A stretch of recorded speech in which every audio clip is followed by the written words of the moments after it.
నమస్కారం ETV news కి స్వాగతం ఈనాటి ముఖ్యాంశాలు తెలంగాణలో రిజర్వేషన్ల పెంపునకు చర్యలు ఈ నెల 16న శాసనసభ ప్రత్యేక భేటీ ఎంత పెంచాలనే అంశంపై 15న నిర్ణయం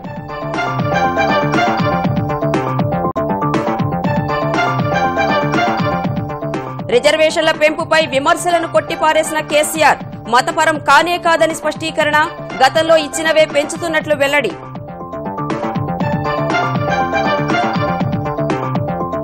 ఆంధ్రప్రదేశ్లో పెట్రోలియం యూనివర్సిటీ ఏర్పాటుకు కేంద్ర కేబినెట్ ఆమోదం 655 కోట్ల రూపాయల వ్యయం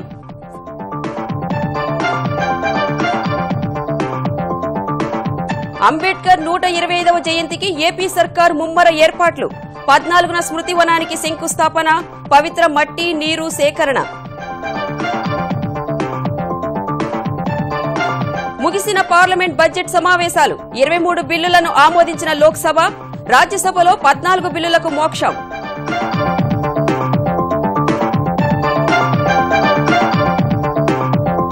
ఈవీఎంలపై రాజకీయ పార్టీల మధ్య ఆగని వాగ్యుద్ధం రాష్ట్రపతికి విపక్షాల ఫిర్యాదు లోపాలను నిరూపించాలని ఈసీ సవాల్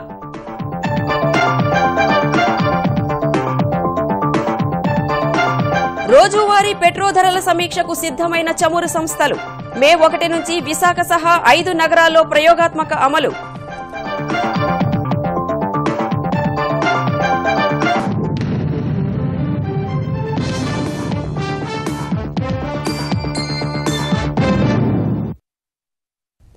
తెలంగాణలో ముస్లిం గిరిజన రిజర్వేషన్ల పెంపునకు కసరత్తు వేగవంతమైంది ఈ మేరకు వచ్చే ఆదివారం శాసనసభ ప్రత్యేక సమావేశం ఏర్పాటు చేసి తెలంగాణ రిజర్వేషన్ల బిల్లును ఆమోదిస్తామని ముఖ్యమంత్రి కేసీఆర్ ప్రకటించారు ఇప్పుడు పెంచే రిజర్వేషన్లు కొత్తగా ఏమీ సృష్టించినవి కాదని కేసీఆర్ ఎవరికి ఎంత రిజర్వేషన్లు ఇవ్వాలనే అంశంపై శనివారం జరిగే మంత్రివర్గ భేటీలో ఖరారు చేస్తామని వెల్లడించారు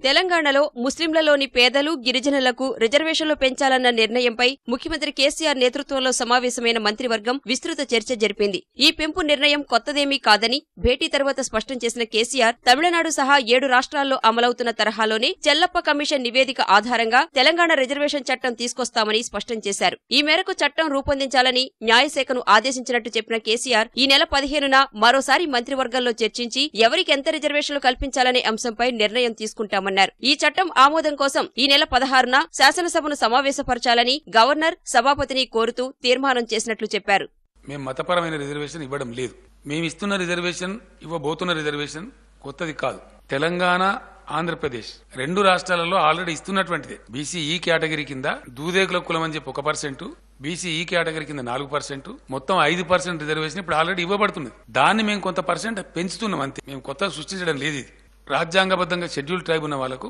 అవసరమైనప్పుడు 50% అధిగమించడానికి సుప్రీంకోర్టే అనుమతి ఇచ్చున్నది ఇది దేశంలో కూడా కొత్త కాదు తమిళనాడు 69%, జార్ఖండ్ 60%, మహారాష్ట్ర 52%, అరుణాచల్ ప్రదేశ్, మేఘాలయ, నాగాలాండ్, మిజోరాం ఈ 4 రాష్ట్రాలలో గిరిజనులకు 80% రిజర్వేషన్ అమల్లో ఉంది గుజ్జర్లు ఘాట్లు జరిపినటువంటి ఆందోళన రిజర్వేషన్ 68% కు పెంచాలని చెప్పి రాజస్థాన్ శాసనసభ తీర్మానించి చట్టం పాస్ చేసి ప్రెసిడెన్షియల్ అసెంట్ కోసం ఆ ప్రతిపాదన కేంద్రం దగ్గర ఉంది ఇప్పుడు సో ఆ తరహాలోనే 15th నాడు కేబినెట్ పర్సెంటేజ్ నిర్ణయించిన తర్వాత బిల్లులో ఆ సంఖ్య పొందుపరిచి 16th నాడు తెలంగాణ రాష్ట్ర రిజర్వేషన్ చట్టం దానిలో అందరిది ఉంటుంది బీసీకి ఎంత ఎస్సీకి ఎంత ఎస్టీకి ఎంత మైనారిటీ అంతా ఉంటుంది అన్నమాట దీనికి రాష్ట్రపతి అసెంట్ ఇప్పించమని కోరుతాం కేంద్రం కూడా తప్పకుండా ఇప్పిస్తుందనే ఆశాభావం మాకు ఒక రాష్ట్రానికి ఒక నీతి ఇంకో రాష్ట్రానికి ఇంకో నీతి ఉండడానికి వీలు లేదు ముస్లింలలో వెనుకబడిన వర్గాలకు రిజర్వేషన్లు కల్పించే అంశంపై విపక్షాలు అనవసర అపోహలు సృష్టించవద్దని కేసీఆర్ హితవు పలికారు బీసీ కమిషన్ నివేదిక వచ్చాక వారి రిజర్వేషన్లు కూడా పెంచుతామన్నారు ఇప్పుడు బీసీలకున్న పర్సెంటేజ్ రిజర్వేషన్ 1% కూడా తగ్గదు వాళ్ళ రిపోర్ట్ అందితే బీసీలకు ఇంకా పర్సెంట్ డెఫినెట్ గా పెంచుతాం ఇక్కడ ఈ లోపు కేంద్రంతో మాట్లాడి ఈ పెంపుదల యాక్సెప్ట్ చేసుకుంటే ఇన్ ద సేమ్ లైన్ బీసీల రిజర్వేషన్ కూడా కొంత పెంచడానికి సుముఖంగా ఉన్నాం ఇదేదో మేము చీకట్లో పెట్టి చేస్తలేం దీని మీద కొన్ని వ్యతిరేక ప్రకటనలు చేస్తున్న వాళ్ళు దుర్విమర్శ చేస్తా ఉన్నారు వాళ్ళు ఒకసారి ఆలోచన చేయాలి 1992లో మండల్ కమిషన్ దరిమిలా చెలరేగినటువంటి వివాదంలో ఇందిరా సహాని ఆ అమ్మాయి ఒక కేసు వేస్తే అప్పుడు జడ్జిమెంట్ ఇచ్చింది 50% దాటరాదని అదే జడ్జిమెంట్ లో ప్రత్యేకమైన పరిస్థితి ఉంటే క్వాంటిఫైయబుల్ డేటా ఉంటే దాన్ని రాష్ట్ర ప్రభుత్వాలు లేదా కేంద్ర ప్రభుత్వం ఎస్టాబ్లిష్ చేస్తే అప్పుడు 50% దాటవచ్చు అని సుప్రీంకోర్టు చెప్పింది. ఆ ధర్మిలానే నార్త్ ఈస్ట్ లో 80% పర్మిషన్ ఇచ్చిండ్రు, 60% జార్ఖండ్ పర్మిషన్ ఇచ్చిండ్రు, తమిళనాడు సుప్రీంకోర్టు పోయింది. 19% అడిషనల్ సీట్స్ మీరు ఇంప్లిమెంట్ చేయండి సబ్జెక్ట్ టు ఫైనల్ జడ్జిమెంట్ అని చెప్పింది. అదే వెసులుబాటు అని మేము అడతాం ఇప్పుడు. తప్ప నేను సౌత్ ఇండియన్ స్టేటే, తమిళనాడు సౌత్ ఇండియన్ స్టేటే, అక్కడ అలో చేస్తే ఇక్కడ అలో చేయడం మరి మా ప్రజలు మమ్మల్ని కొట్టరా? కాబట్టి సుప్రీంకోర్టుకు మేము అడుగుతాం, సచ్చినట్టు ఇవ్వాల్సిందే మాకు. ఒకవేళ సుప్రీంకోర్టు ఆ విషయం మా పరిశీలనలో ఉంది అని అన్నదనుకో, మీ పరిశీలనలో ఉంటూ అక్కడ అమల్లో ఉంది, మాకు కూడా అదే అవకాశం ఇయ్యి. రేపు వానికి ఏమైనాడు మాకు అదైతే. కాబట్టి కేంద్రం చచ్చినట్టు చేసి తీరాలి, ఏ పార్టీ ఉన్నా చేయాలి. I advise the government of India whichever government is there, ఈ దేశం సురక్షితంగా చక్కగా జాగ్రత్తగా ఉన్నట్టుగా ముందుకు మంచిగా పోవాలంటే ఈ అధికారాలు రాష్ట్రాలకు వదిలిపెట్టాలి.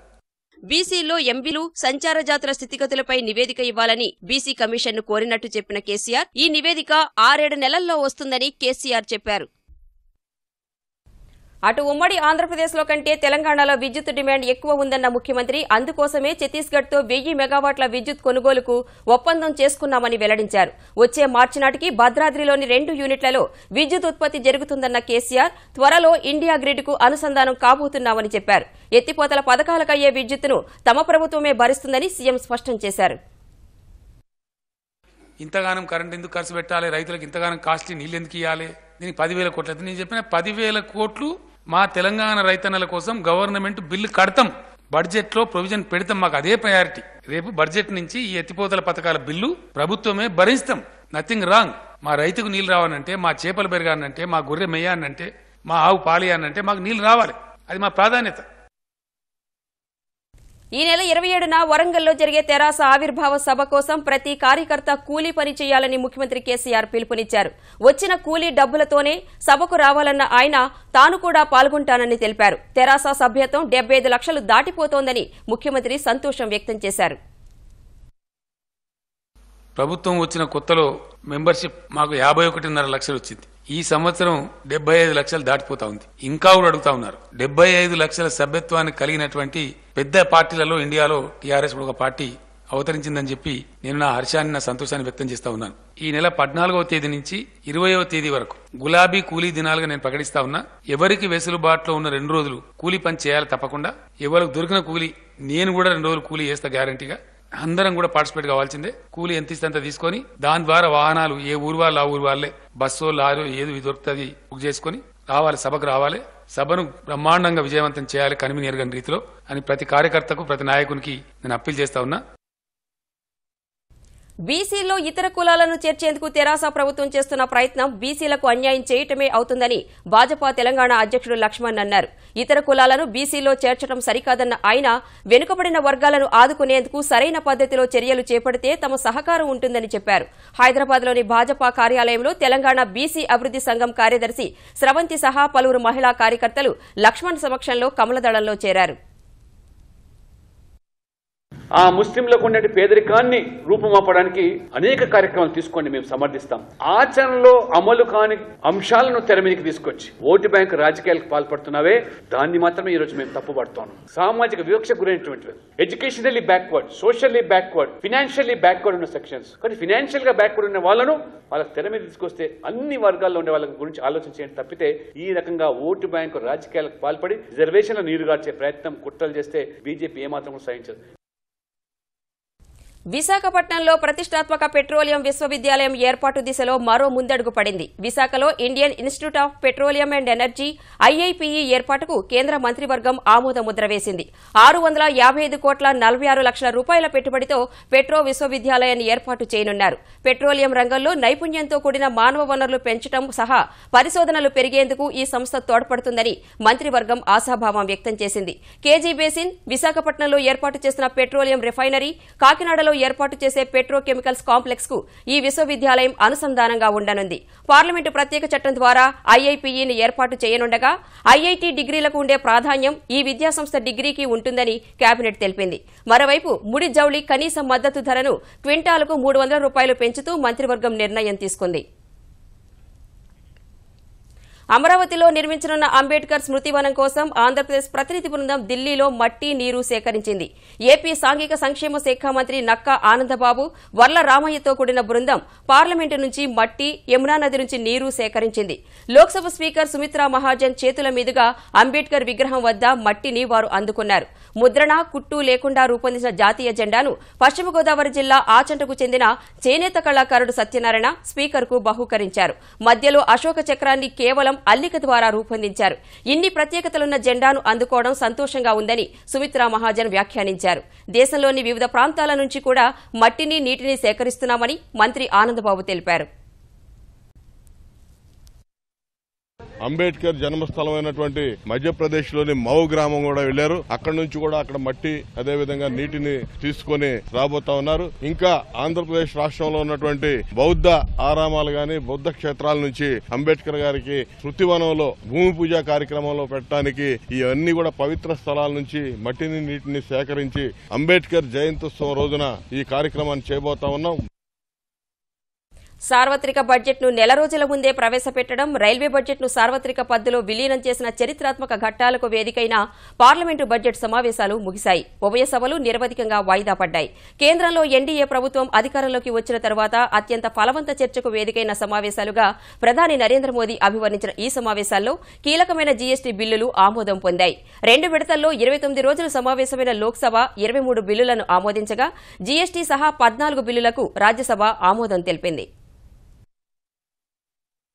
పార్లమెంటు బడ్జెట్ సమావేశాలు పరిసమాప్తమయ్యాయి. 2 దశల్లో 29 రోజులు సాగిన సమావేశాలు దాదాపు ఎలాంటి అవరోధాలు లేకుండా ముగిశాయి. విపక్షాల ఆందోళనలు, నిరసనలు చేపట్టినప్పటికీ 2 సభల్లో గతంతో పోల్చుకుంటే మెరుగైన పనితీరు కనిపించింది. జనవరి 31న ఉభయ సభల్ని ఉద్దేశించి రాష్ట్రపతి చేసిన ప్రసంగంతో ప్రారంభమైన తొలి విడత సమావేశాలు ఫిబ్రవరి 9 వరకు సాగాయి. నెల రోజుల విరామం తర్వాత మార్చి 9 నుంచి ఇవాల్టి వరకు 2వ విడత సమావేశాలు జరిగాయి. లోక్సభ 29 రోజుల్లో 176 గంటల 39 నిమిషాలు సమావేశమై మొత్తం 23 బిల్లుల్ని ఆమోదించింది. మరెన్నో చారిత్రక పరిణామాలకు వేదికైంది. దశాబ్దాల నాటి సంప్రదాయాన్ని పక్కనబెట్టిన కేంద్రం ఈ ఏడాది నెల ముందుగానే ఫిబ్రవరి 1న బడ్జెట్ను ప్రవేశపెట్టింది. రైల్వే బడ్జెట్ను విడిగా ప్రవేశపెట్టే సంప్రదాయానికి స్వస్తి పలికి సార్వత్రిక బడ్జెట్లోనే ఆ వివరాల్ని పొందుపరిచింది. దేశంలో అతిపెద్ద పన్నుల సంస్కరణగా చెబుతున్న వస్తు సేవల పన్ను జీఎస్టీ విధానం అమలుకు మార్గం సుగమం చేస్తూ 4 కీలక బిల్లులకు ఆమోదం లభించింది. ఇంకా కీలకమైన ప్రసూతి ప్రయోజనం బిల్లు, శత్రు ఆస్తి బిల్లు, మానసిక ఆరోగ్య సంరక్షణ బిల్లు,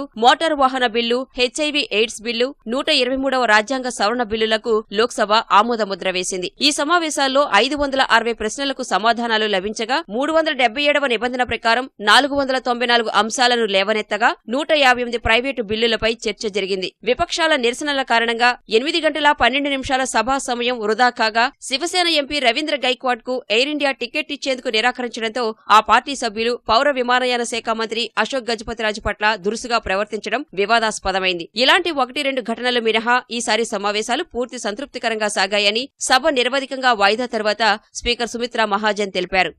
मैं वास्तव में बहुत खुश भी हूँ, संतुष्ट हूँ और क्योंकि ऐसा हुआ ये पूरा सत्र कई सारी अलग अलग बातें भी हुई और एक प्रकार से सबसे ज्यादा प्रोडक्टिव जिसको हम कहते हैं कि 114% तक प्रोडक्शन जाता है। साथ ही साथ आप लोग देखेंगे कि ठीक है थोड़ा व्यवधान होता रहता है और विरोधी पार्टी हो या विपक्षी दल उनको अपने अपने मुद्दे उठाने का मिलना भी चाहिए समय, ये उनकी स्वतंत्रता भी है। मगर 8 घंटे अगर हमने हाउस डिस्टर्ब किया तो 22 घंटे हमने काम भी किया ज्यादा, ये जो एक बहुत ही अच्छा है। రాజ్యసభ కూడా 29 రోజుల సమావేశం కాగా మొత్తం 136 గంటలు జరిగిన చర్చలో అన్ని పార్టీలకు చెందిన సభ్యులు ఉత్సాహంగా పాల్గొన్నారు. జీఎస్టీ బిల్లు సహా 14 బిల్లులను ఎగువ సభ ఆమోదించింది. సభ్యులు 5024 ప్రశ్నలు వేశారని, 33 ప్రైవేటు బిల్లు ప్రవేశపెట్టారని రాజ్యసభ అధ్యక్షుడు హమీద్ అన్సారీ తెలిపారు. అనంతరం సభను నిరవధికంగా వాయిదా వేస్తున్నట్టు ప్రకటించారు.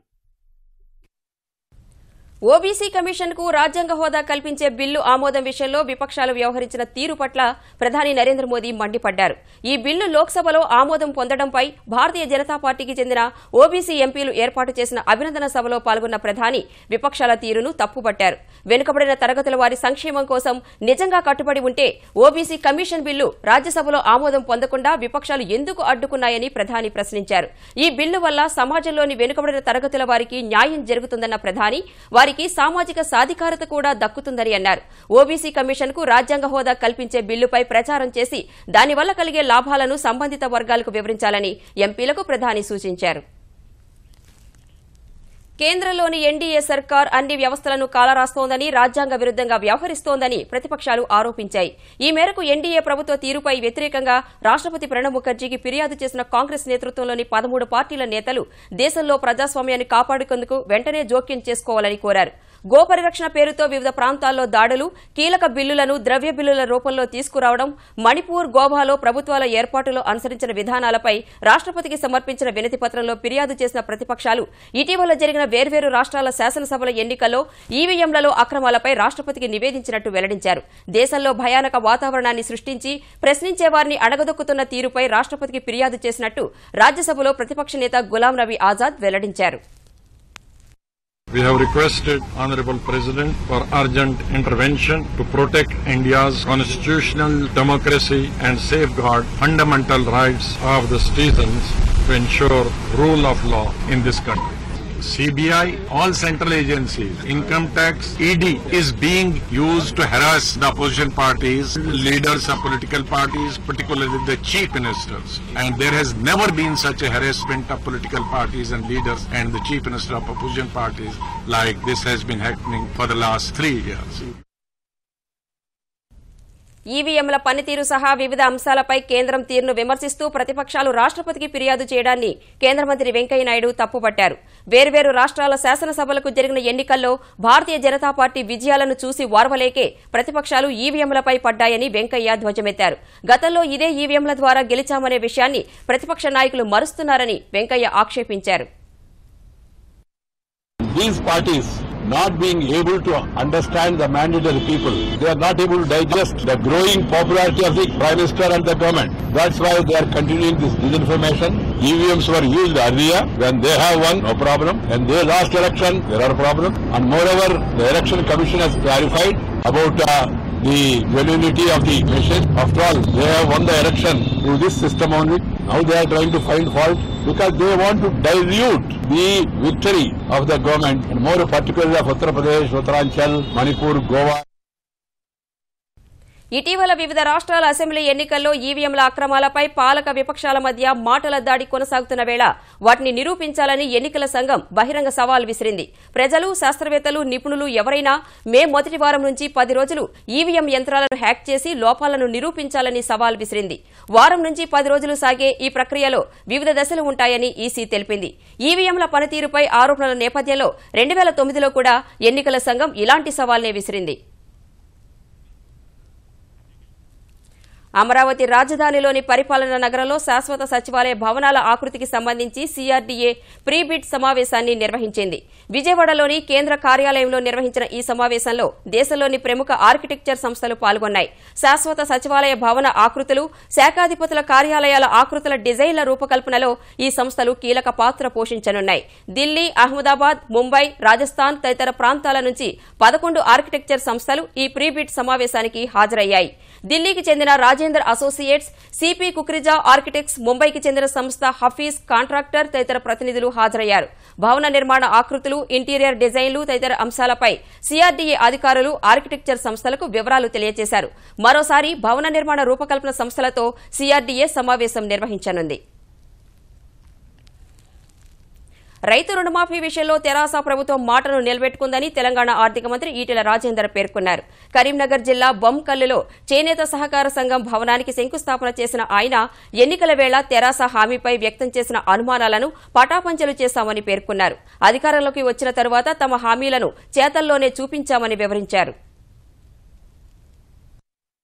17,000 కోట్ల రూపాయలు రైతు రుణమాఫీ అనౌన్స్ చేసినాడు. చాలా మంది వస్తాయని చెప్పి మాట్లాడిండు. మీకు తెలుసు, అనుభవం ఉన్నటువంటి రాజకీయ పార్టీ నాయకులు కూడా 17,000 కోట్ల రూపాయలు ఇంత చిన్న రాష్ట్రం, కొత్త రాష్ట్రం ఇవ్వడం సాధ్యమైతే అన్నారు. ఆనాడు మేము చెప్పినాం, మనసు ఉంటే మార్గం ఉంటుంది అని చెప్పినాం. మనసు ఉన్న ప్రభుత్వం కాబట్టి మార్గాన్ని అన్వేషించింది. చివరి ఇన్స్టాల్మెంట్ 4,000 కోట్లు ఇచ్చి 17,000 కోట్ల రూపాయల రైతులను మాఫీ చేసే ప్రభుత్వం తెలంగాణ ప్రభుత్వం. కాంగ్రెస్ పోరాట ఫలితంగానే తెరాస ప్రభుత్వం 4వ విడత రుణమాఫీ నిధులు విడుదల చేసిందని తెలంగాణ పీసీసీ అధ్యక్షుడు ఉత్తమ్ కుమార్ రెడ్డి అన్నారు. హైదరాబాద్ గాంధీ భవన్లో మీడియాతో మాట్లాడిన ఆయన విడతలవారీ చెల్లింపుల్లోనూ 1000 కోట్ల రూపాయల ఎస్సీ ఎస్టీ నిధులను దారి మళ్లించారని ఆరోపించారు. 2019 ఎన్నికల ప్రణాళికలో రుణమాఫీ హామీ ఉంటుందన్న ఉత్తమ్ కేసీఆర్ ప్రభుత్వానికి మిర్చి కందుల రైతుల మానవీయ దృక్పథం లేదని విమర్శించారు. ఉస్మానియా విశ్వవిద్యాలయంలో జరిగే నిరుద్యోగ సభకు కాంగ్రెస్ పార్టీ మద్దతుంటుందన్న ఆయన ప్రైవేటు రంగంలో కూడా ప్రభుత్వం రిజర్వేషన్లు అమలు చేయాలని డిమాండ్ చేశారు. శాసనసభలో స్వయానా ముఖ్యమంత్రి గారు 4 ఇన్స్టాల్మెంట్స్ పేమెంట్స్ జరుగుతున్న సమయంలో ఏదైతే బ్యాంకులు ఇంట్రెస్ట్ ఛార్జ్ చేశావో అది ప్రభుత్వమే భరిస్తుంది అని స్పష్టంగా ముఖ్యమంత్రి గారు హామీ ఇచ్చారు. ఈ బడ్జెట్ రిలీజ్ ఆర్డర్ ప్రకారం ఇంట్రెస్ట్ బర్డన్ గురించి ఏమీ ప్రస్తావన లేదు. ఆ విషయం కూడా ప్రభుత్వం వెంటనే స్పందించి ఇంట్రెస్ట్ బర్డన్ కూడా ముఖ్యమంత్రి గారు శాసనసభలో హామీ ఇచ్చినట్టుగా వారే ఆ బర్డన్ మీట్ చేయాలని చెప్పి కాంగ్రెస్ పార్టీ డిమాండ్ చేస్తుంది. మిషన్ కాకతీయ కార్యక్రమంతో తెలంగాణలోని చెరువులకు పూర్వ వైభవం వచ్చిందని తెలంగాణ సాగునీటి శాఖ మంత్రి హరీష్ రావు పేర్కొన్నారు. జలసౌదలో తనను కలిసిన తమిళనాడు అధికారుల బృందానికి మిషన్ భగీరథ, మిషన్ కాకతీయ పథకాల లక్ష్యాలు, పురోగతిని హరీష్ రావు వివరించారు. పగడ్బందీగా పూడికతీత పనులు చేపట్టడం వల్ల సత్ఫలితాలు వచ్చినట్లు తెలిపిన ఆయన పూడిక మట్టి వేసిన పంట పొలాల్లో భూసారం పెరిగిందని చెప్పారు. ఈ భేటీలో తమిళనాడు అధికారులు తమ సందేహాలపై మంత్రి, ఇతర అధికారుల నుంచి వివరాలు సేకరించారు.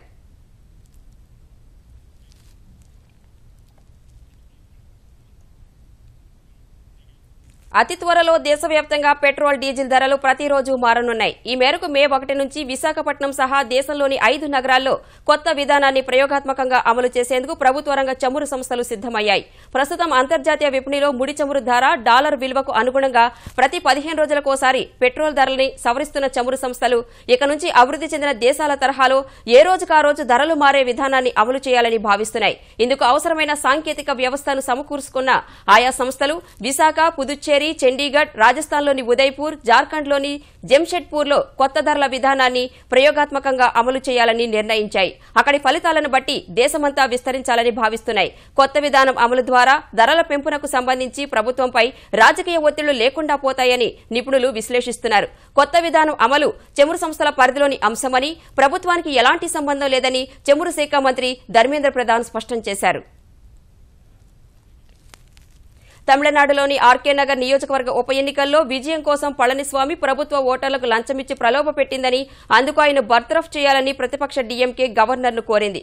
తమిళనాడుకు, మహారాష్ట్రకు గవర్నర్ అయిన విద్యాసాగర్ రావును ముంబై రాజ్ భవన్లో కలిసిన డీఎంకే నేతల బృందం ఈ మేరకు వినతిపత్రం అందజేసింది. తమిళనాడు వైద్య ఆరోగ్య శాఖ మంత్రి నివాసాలు, కార్యాలయాల్లో ఐటీ సోదాల ద్వారా వెల్లడైన విషయాల్ని గవర్నర్ దృష్టికి తెచ్చింది. అక్రమంగా సంపాదించిన 100 కోట్ల రూపాయల్ని ఓటర్లకు పంచేందుకు పళనిస్వామి ప్రభుత్వం నేరపూరిత కుట్ర పన్నినట్లు కనిపిస్తోందని ఆరోపించింది. పళనిస్వామి ప్రభుత్వం రాజ్యాంగ విలువల్ని గాలికొదిలి అధికార దుర్వినియోగానికి పాల్పడినట్లు స్పష్టమవుతోందని గవర్నర్కు సమర్పించిన వినతి పత్రంలో డీఎంకే పేర్కొంది. ముఖ్యమంత్రికి ఐటీ సోదాల్లో పేర్లు వెల్లడైన మంత్రులకు రాజీనామా చేయాలని సూచించాలని, వారు అందుకు ఒప్పుకోకపోతే పదవుల నుంచి బర్తరఫ్ చేసి అనర్హులుగా ప్రకటించాలని కోరింది. ఈ మొత్తం వ్యవహారంపై సీబీఐ దర్యాప్తు చేయించాలని గవర్నర్కు డీఎంకే విజ్ఞప్తి చేసింది. స్థూల ఆర్థిక గణాంకాల విడుదలకు ముందు మదుపర్లు ఆచితూచి వ్యవహరించగా స్టాక్ మార్కెట్లు నష్టాల్లో ముగిశాయి. క్రితం సెషన్లో 213 పాయింట్లు పెరిగిన సెన్సెక్స్ ఇవాళ 145 పాయింట్లు కోల్పోయింది. ఈ ఉదయం 29,839 వద్ద నష్టాల్లో ప్రారంభమైన సెన్సెక్స్ ఏ దశలో కూడా కోలుకోలేదు. పారిశ్రామికోత్పత్తి వృద్ధి, ద్రవ్యోల్బణం గణాంకాలు విడుదల కానున్న వేళ మదుపర్లు ముందు జాగ్రత్తగా పెద్ద ఎత్తున అమ్మకాలకు దిగారు. సిరియా, ఉత్తర కొరియా పట్ల అమెరికా తాజా వైఖరితో నెలకొన్న అంతర్జాతీయ ఉద్రిక్తతలు సైతం ప్రతికూల ప్రభావం చూపిన వేళ ఓ దశలో 29,550 పాయింట్ల కనిష్ట స్థాయికి పతనమైన బీఎస్సీ సూచీ చివరకు 29,643 వద్ద స్థిరపడింది. జాతీయ స్టాక్ ఎక్స్చేంజీ సూచీ నిఫ్టీ 34 పాయింట్ల నష్టంతో 9,203 వద్ద ముగిసింది. సింగపూర్ ఓపెన్ బ్యాడ్మింటన్ టోర్నీలో భారత క్రీడాకారిణి పీవీ సింధు శుభారంభం చేసింది. ఈ నెలారంభంలో ఇండియా ఓపెన్ సూపర్ సిరీస్ గెలిచిన సింధు సింగపూర్ ఓపెన్ తొలి రౌండ్లో ఆల్ ఇంగ్లాండ్ ఛాంపియన్ నజోమి ఒహురాపై పోరాడి గెలిచింది. ఈ మ్యాచ్లో తొలి గేమ్ను 10-21 తేడాతో ఓడిన సింధు అనూహ్యంగా పుంజుకుంది. రెండో గేమ్ ఆరంభం నుంచే విజృంభించిన సింధు ప్రత్యర్థికి అవకాశం ఇవ్వకుండా 21-15 తేడాతో రెండో గేమ్ గెలుచుకుంది. ఇక నిర్ణయాత్మకమైన మూడో గేమ్ ట్రై బ్రేకర్ వరకు సాగగా సింధు 22-20 తేడాతో గెలిచి రెండో రౌండ్లోకి ప్రవేశించింది. ఇక పురుషుల సింగిల్స్ లో భారత్ కు చెందిన సాయి ప్రణీత్ 17-21, 21-9, 21-19 తేడాతో డెన్మార్క్ ఆటగాడు ఎమిల్ హోస్ట్ పై గెలుపొందాడు. మహిళల డబుల్స్ లో అశ్విని పొన్నప్ప, నిక్కీ రెడ్డి జోడీ వరుస సెట్లలో గెలిచి రెండో రౌండ్ కు ప్రవేశించింది. ఈటీవీ న్యూస్ సమాప్తం. నమస్కారం.